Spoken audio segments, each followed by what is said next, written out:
Kwa hiyo mimi naamini kila mtu ashinde mechi zake, tukutane mwisho wa msimu kupigiana hesabu. Kwenye engo ya kikosi cha Young Africans nilichokitazama ni jinsi gani kila mechi wachezaji wanaendelea kubadilika na kuwa na morali ya kuwa wanahitaji matokeo. Wale wachezaji ambao ni wapya waliosajiliwa wanaona ni jinsi gani kwenye timu ambayo tumekuja mashabiki wanajitokeza kwa wingi kuhakikisha wanatusapoti. Why na sisi tuwaangushe. Mnaona kazi anayoipiga Yao, mnaona kazi anayoipiga Kangwanda. Maana yake ni nini? Ni kwamba kama Young Africans tumeikuta ikiwa bingwa, basi tunatakiwa tuendeleze pale tulipoishia, kuhakikisha na ubingwa pia wa 6 mfululizo Young Africans anabeba, na sio kwenye ligi tu, hata kwenye michuano ya kimataifa twende tukaweze kufanya vizuri. Ni kesho kutwa tu mwezi wa 9 kwa maana ya tarehe 4 tutakuwa na mechi dhidi ya Gobalon kuhakikisha kwamba tunaenda kuzichanga karata vizuri kwenye michuano ya kimataifa. Hapo tu ni mechi ya pili ya ligi.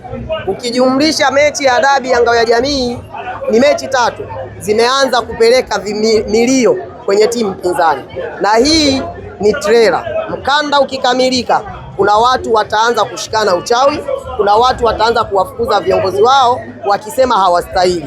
Wao walisema kwamba viongozi wamewasajilia wachezaji wazuri.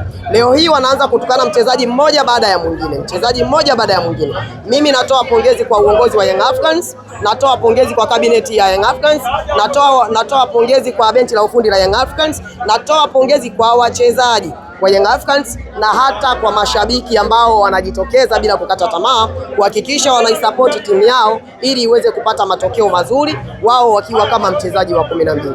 Sasa unafuata dhidi ya JKT, ambapo kuna namna tukiona mechi za Yanga na JKT, pengine matarajio ni sisi tunatarajia kushinda. Hakuna timu inayopenda kufungwa, ila unalazimishwa. Hakuna timu inayoenda uwanjani inaenda kusema kwamba naenda kupoteza. Hata Coastal Union mliwasikia walisema kwamba sisi tumepoteza mechi ya kwanza, lakini pia tunaenda kupata matokeo dhidi ya Young Africans.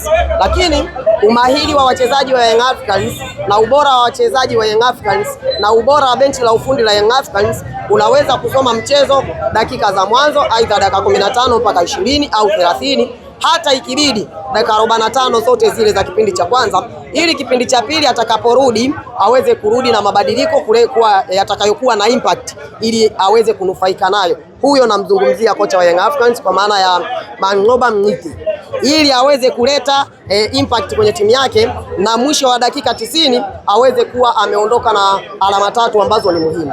Kwa hiyo sisi bado tunaendelea kuwasapoti wachezaji wetu, tunaendelea kuwatia hamasa wachezaji wetu, tunaendelea kuipongeza benchi la ufundi, tunaendelea kupongeza uongozi kwa kuingia sokoni kutafuta wachezaji. Kipindi wanasajili, watu walikuwa wanasema kwamba Young Africans anasajili wazee, lakini hakuna kijiji kisichokuwa na wazee. Mimi huwa nawaambia, wengi watamzungumzia Sharulile hajafunga, lakini mimi sitaki kuona Sharulile akifunga, ila nahitaji kuona anakuwepo kwenye kila kikosi cha kwanza kitakachocheza, kwa sababu uwepo wake yeye utawafanya mabeki 2 mpaka 3 kuhakikisha wanajikipubize naye, wanawaachia nafasi wachezaji wengine wa Young Africans watakaoweza kufight kuhakikisha wanapata matokeo. Na ndiyo maana Cristiano Ronaldo mpaka leo Ureno hawataki astaafu. Kwa nini? Wanajua uwepo wa Cristiano Ronaldo kwenye safu ya ushambuliaji unaleta pressure kwa mabeki wa wapinzani ili kuweza kupush kuhakikisha kwamba timu ya Ureno inapata matokeo. Ndicho ninachokihitaji kutoka kwa Peter Sharulile. Wanaoendelea kusema kwamba ni mzee,